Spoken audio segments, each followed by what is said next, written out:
The cubs came back carrying standards of war, and Alpha Zoranix is mobilizing his fleet.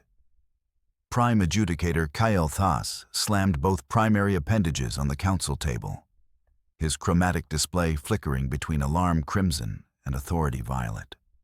Around the emergency session chamber, representatives from 47 species stood in various states of distress. 3 seats remained conspicuously empty. The Vectari delegation had withdrawn 1 standard hour ago.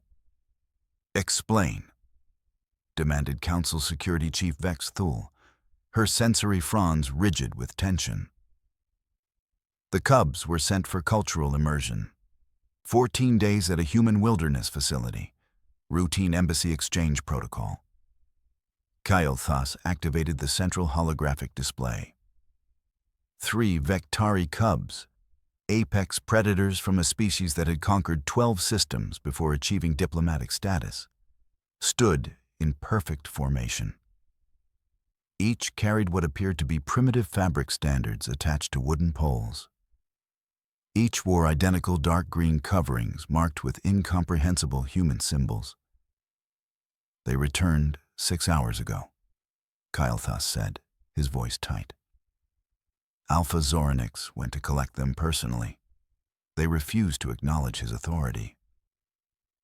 The chamber erupted. Vectari cubs didn't refuse their alpha. Vectari psychology was absolute. Dominance hierarchy governed everything from feeding order to sleeping arrangements. Cubs submitted to their alpha before they submitted to gravity. "Impossible," breathed Lirana, the council's senior xenopsychologist. "Vectari's social structure is genetically encoded. You're saying 3 cubs, simultaneously, rejected species-deep instinctual behavior?" "I'm saying they saluted him," Kyle Thas replied flatly. Then the eldest informed Zoranix that he was outside the chain of command, and they would report to their designated superior officer when appropriate. Silence crashed through the chamber like a hull breach. "The Vectari Alliance represents 3 sectors," Vex Thul said slowly. 700 habitable worlds. Their military fleet protects 15 trade routes. If Zoranix declares this an act of war, he already has. Kyle Thas pulled up the communication log. "Official declaration filed 18 minutes ago. He's demanding the humans who corrupted his cubs be handed over for appropriate discipline. He's given us 48 hours before he considers the treaty void." "What exactly did the humans do?" someone shouted from the back. Kyle Thas gestured, and the hologram zoomed in on the cubs. They stood with shoulders back, eyes forward, feet precisely aligned. The standards they carried bore symbols, crossed tools, a stylized mountain, words in human script reading Camp Pinewood, leadership through service. "We don't know," Kyle Thas admitted. The facility was described as wilderness survival education, non-military, non-political. The humans called it, he checked his notes, summer camp. "Get the human liaison," Vex Thul ordered. "Now." "Already done." Kyle Thas nodded toward the chamber entrance. "She's being extracted from the facility as we speak. Should arrive within the hour." "And the cubs?" "Quarantined in the embassy medical wing. They've organized themselves into watch rotations. They've created a duty schedule. They're..." Kyle Thas paused, his chromatic display flickering with something that might have been fear. "They're waiting for orders. From humans. Apex predators who've never taken orders from their own species' high command are waiting for instructions from beings they met 2 weeks ago." Lirana moved closer to the hologram, studying the cubs' posture, their unwavering attention, the precise way they held those primitive standards. "How many humans were at this facility?" 12 staff members, 37 other juveniles from various species. non-military personnel. The director is listed as Kael'thas, checked again. Emma Johnson, wilderness survival instructor. A teacher did this? Vexthul's fronds quivered. A teacher overwrote genetic imperatives in 3 Vectari cubs. We'll know in... Kael'thas glanced at the chronometer. 43 minutes. That's when Emma Johnson arrives to explain exactly what happens at human summer camp. Emma Johnson arrived in hiking boots and a fleece jacket with pine needles still stuck to it, looking around the council chamber with obvious confusion. So, someone said there was an emergency about the Vectari kids? Did something happen? They were doing great at camp. Kael'thas stared at her. Great? Yeah, really engaged with the activities. Enthusiastic learners. Emma smiled. Is this about the standards? Because those are totally normal. Every patrol group makes one. It's part of the team building. They refused to acknowledge me. Everyone turned. Alpha Zoranix stood in the entrance, his massive form bristling with rage. The Vectari were apex predators, 3 meters of muscle, fang, and genetically encoded dominance. When an alpha spoke, cubs cowered. Hey, Zoranix. Emma waved. Good to see you again. The kids mentioned you might stop by. Silence, human. Zoranix stalked toward the central display. Show her. Show her what her camp has done. Kael'thas reactivated the hologram. The 3 cubs stood in the medical wing, still in formation. As the alpha's image appeared, they didn't flatten their ears or lower their bodies in submission. The eldest, a young male named Rictor, straightened further and brought his forepaw to his forehead in a precise gesture. Sir, Patrol Leader Rictor reporting. Our team is prepared for... I am your alpha. Zoranix roared at the hologram. You bow to me. Rictor's ears flicked once. With respect, sir, aggression isn't appropriate for this situation. If you have concerns about our conduct, please submit them through proper channels, and we'll schedule a review meeting. The council chamber went dead silent. Proper channels? Vexthul whispered. Emma frowned. Well, yeah. We taught them conflict resolution skills. You can't just yell at people when you're upset. You need to use your words and... They called me sir, Zoranix said, his voice dropping to something dangerous. Not alpha, not pack leader, sir. A term of earned respect. Right, because authority should be earned through competence and mutual... Emma stopped, seeing everyone's expressions. Is that bad? Liarana moved forward, her entire body trembling. Emma Johnson, I need you to understand something. Vectari psychology is absolute. Cubs submit to their alpha, not because they choose to, not because they respect earned authority, because their genetics demand it. For 1 cub to resist is impossible. For 3 to simultaneously develop alternative social hierarchies. She gestured helplessly at the hologram. You've done something that shouldn't be possible. I just ran regular camp activities, Emma protested.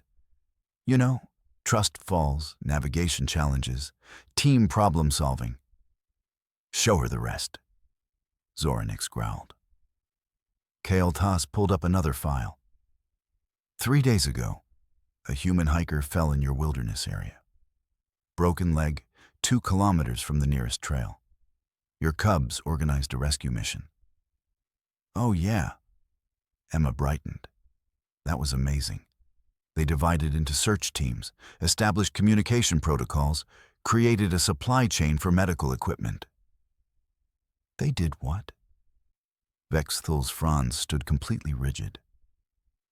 They planned and executed a coordinated rescue operation, Kael'thas said slowly. Without adult supervision, they created patrol schedules. They assigned roles based on individual capabilities. The youngest cub, who in Vectari hierarchy should be subordinate to his older siblings, was placed in charge of medical supplies because he demonstrated superior organizational skills. Well, yeah, Emma said. Merit-based leadership. It's basic team dynamics. You put the best person in each role regardless of... She stopped again. Oh, that's really not normal for them, is it? The youngest cub now outranks his older siblings, Zoranix said, each word dripping with disbelief and rage. In my pack, they have created He struggled with the concept. A constitution with written rules and voting procedures. That was the civics module, Emma said helpfully. We teach democratic principles and... You taught apex predators democracy? Vexathul shrieked. Emma blinked. I mean, yes. It was just a fun exercise about fair decision-making and mutual respect and... In the hologram, Rictor was explaining to his confused father. Authority must be proportional to responsibility, Alpha. You can't demand obedience without demonstrating competence. That's basic leadership theory. Didn't you cover this in your training? Kael'thas looked at Emma. What exactly happens at human summer camp? Emma shrugged. You know, team building exercises, trust, falls, capture the flag, s'mores. The council stared at her in collective horror. Lyrana had seen a lot in her 40 cycles as the council's senior xenopsychologist. She'd counseled species through first contact trauma, navigated cultural misunderstandings that nearly sparked wars, and once talked down a hive mind having an existential crisis.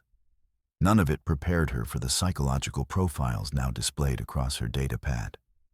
This is impossible, she breathed, scrolling through the neurological scans. Their brain chemistry has been restructured. The dominant submission pathways are still there, but they've been overlaid, rewired. There are entirely new neural patterns governing social hierarchy recognition.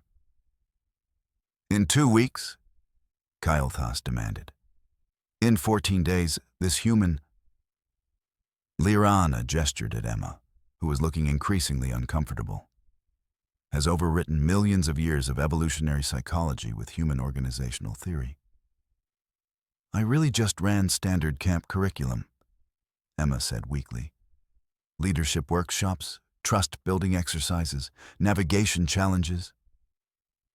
Show them the Constitution, Vexthul interrupted, her voice hollow. Kael'thas projected a new document. It was written in careful, precise human script, translated into galactic standard. Pack governance framework, established by Rictor, Silva, and Torix of Patrol Unit 7. Article 1. Authority derives from demonstrated competence and consent of the governed. Article 2. All pack members have equal voice in decisions affecting the collective. Article 3. Leadership positions shall be merit-based and subject to regular review. They wrote this in 3 days, Kael'thas said numbly. 3 days after returning home. They've already divided pack responsibilities into specialized roles: logistics, security, communications, medical response. They've created an organizational chart. They have scheduled meetings. Emma read the document, nodding. Yeah, that's pretty solid. Good use of the democratic principles we covered. The specialized roles show they really absorbed the lesson about playing to individual strengths. They're apex predators, Zoranix roared. We don't have meetings. We have dominance hierarchies. The strong lead, the weak submit. Well, that's not very efficient, Emma said. What if the strongest member isn't good at, say, strategic planning? You'd want your best planner in charge of... Efficiency isn't the point. Then what is? The question hung in the air. Zoranix opened his mouth, closed it, then snarled in frustration. Let me try the traditional challenge, he said finally, turning to the hologram. The cubs were visible in the medical wing, discussing something among themselves. Cubs, I challenge your authority. Submit or face consequences. Rictor looked up calmly. Alpha, that would violate the proportional response doctrine. You're upset, which is valid, but threatening violence to resolve a philosophical disagreement isn't an appropriate escalation. We should table this discussion until everyone's calmer, then reconvene with a neutral mediator present. Proportional response doctrine? Liranna whispered. That's advanced military ethics. Where did they...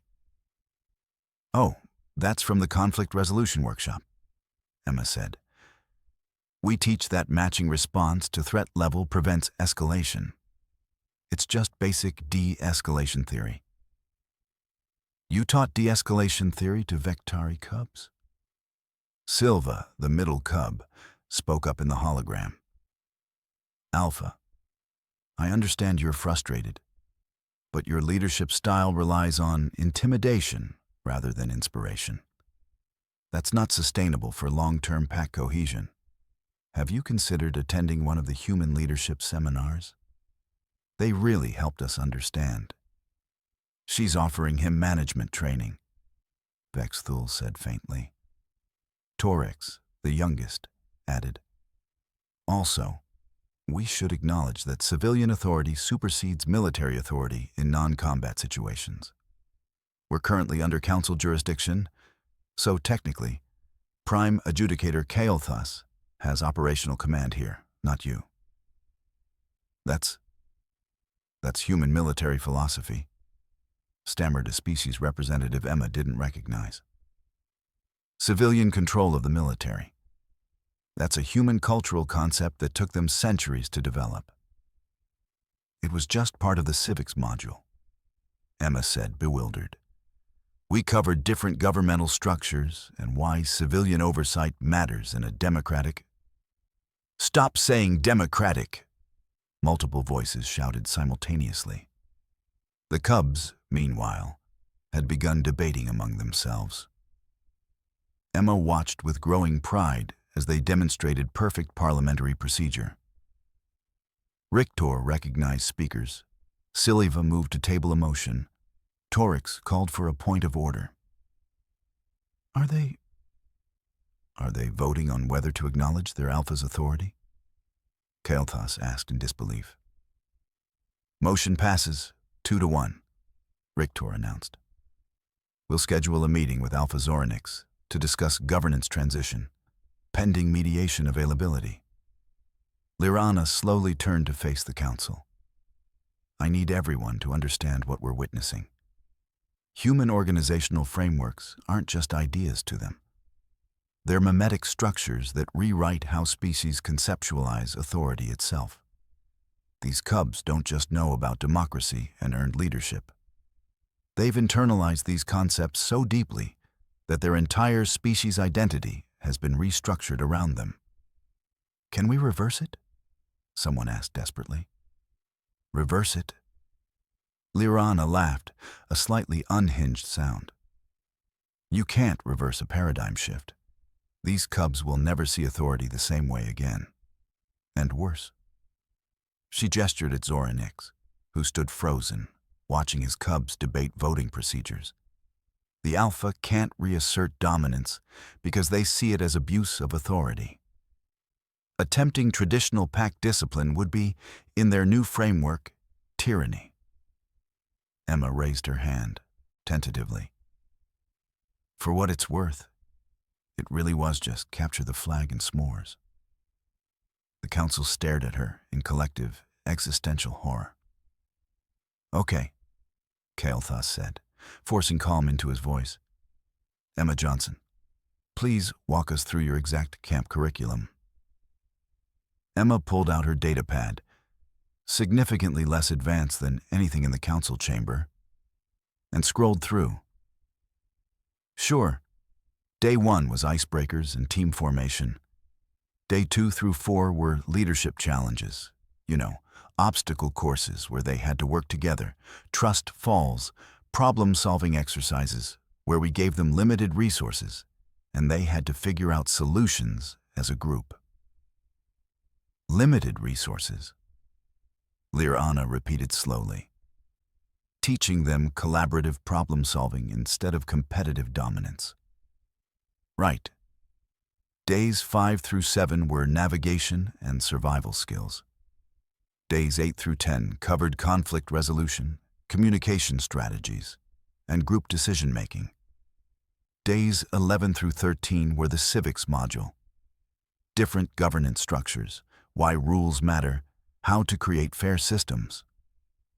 Emma shrugged. Day 14 was the overnight challenge where they put everything together. That's when the hiker got injured and they executed that rescue. You taught apex predators, Bexthal said carefully, that hierarchy comes from competence, not strength.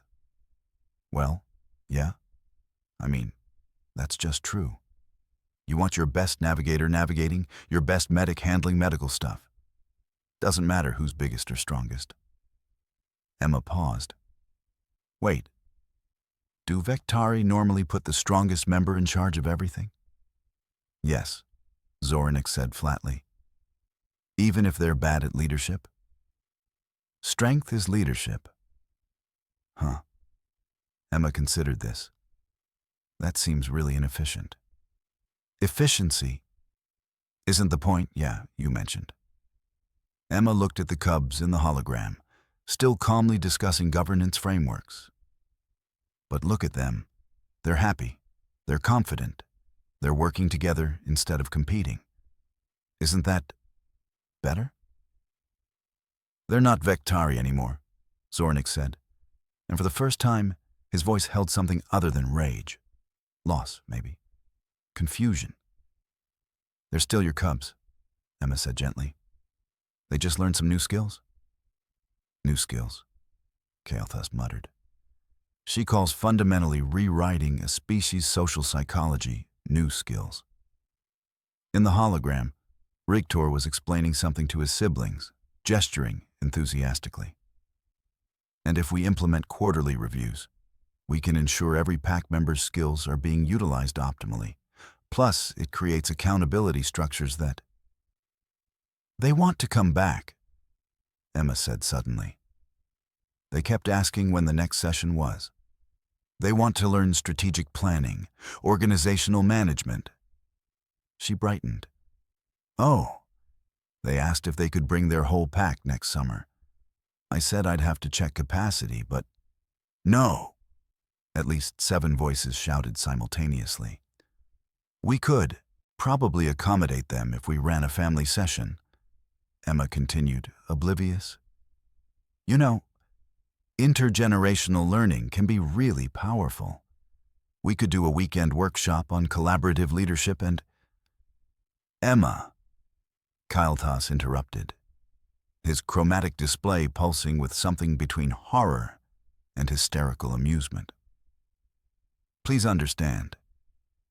You have accidentally transmitted civilization restructuring concepts to an apex predator species through recreational activities. This isn't a training success story. This is a mimetic hazard. Emma blinked. But they're doing really well with it. Look. She pulled up her own records.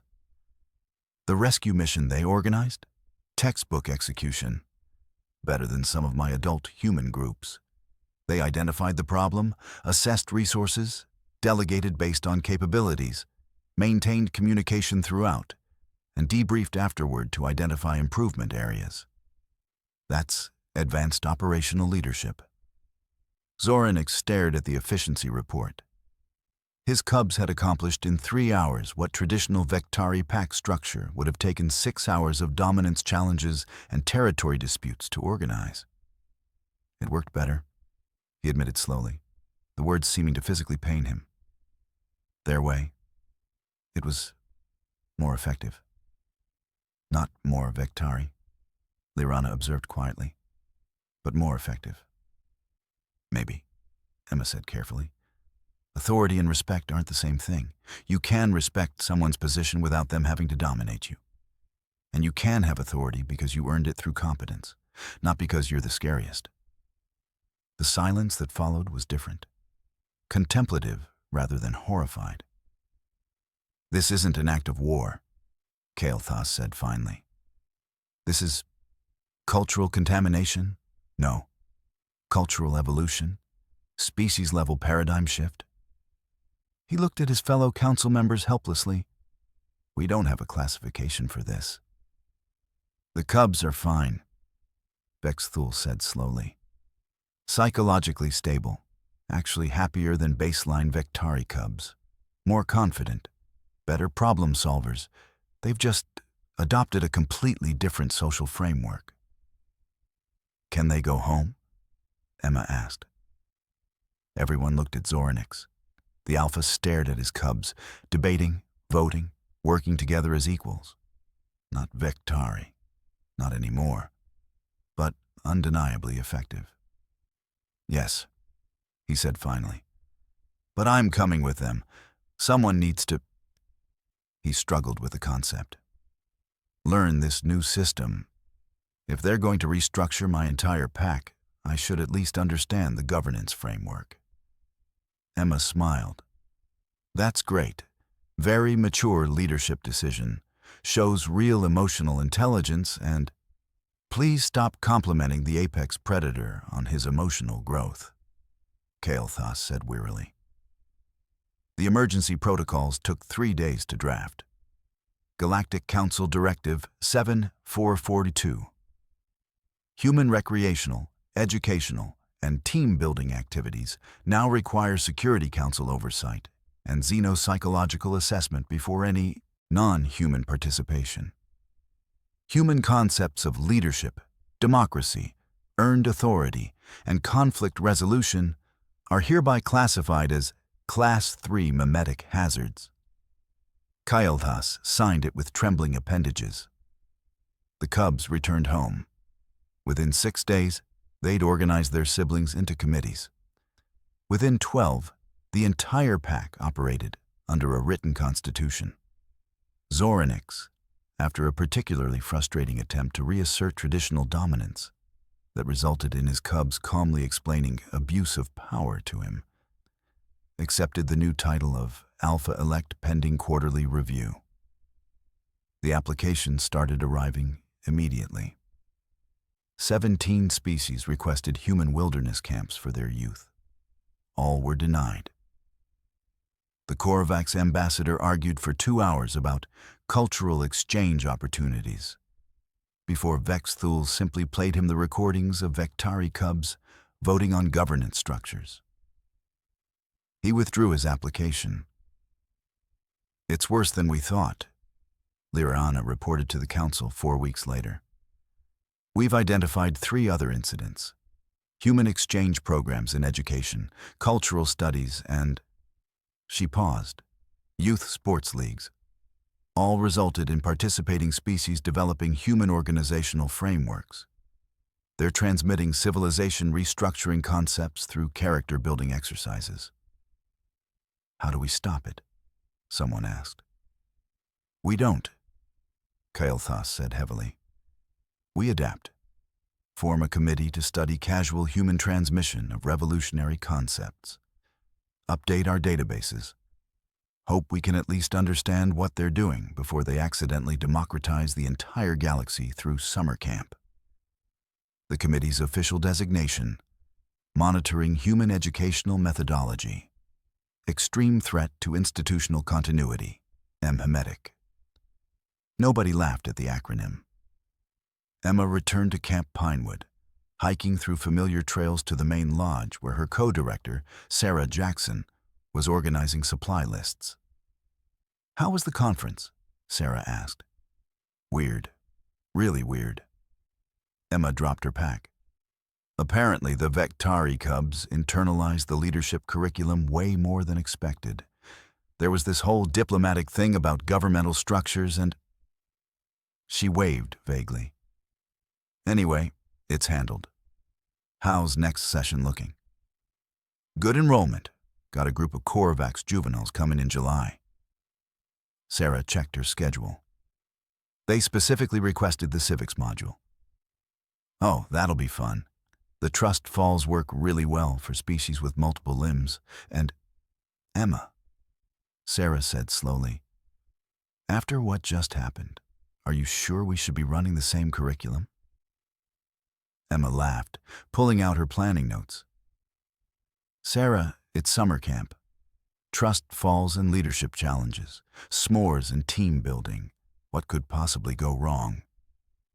Sarah looked at her, then at the application from the Corvax, a hive-minded species that had operated under collective consciousness for millennia. Right, just summer camp. 3 systems away. Rictor stood before his pack, explaining voting procedures. His siblings listened, rapt. Behind them, Zoranix watched his pack transform into something unprecedented, something efficient, something that would never again be purely Vectari. The standards of war hung on the den wall, not weapons, not threats, just reminders of what 14 days at a human camp could do. At Camp Pinewood, Emma lit the campfire for evening activities, completely unaware that the Galactic Council had classified her recreational programming as a threat to institutional continuity across 47 species. All right, everyone, she called to the arriving campers. Tonight we're going to talk about the foundations of democratic governance and why everyone's voice matters. The Corvax juveniles settled around the fire, their collective consciousness fragmenting slightly with interest, beginning the slow process of learning that individuals could make decisions. In the distant council chambers, alarms were already starting to sound.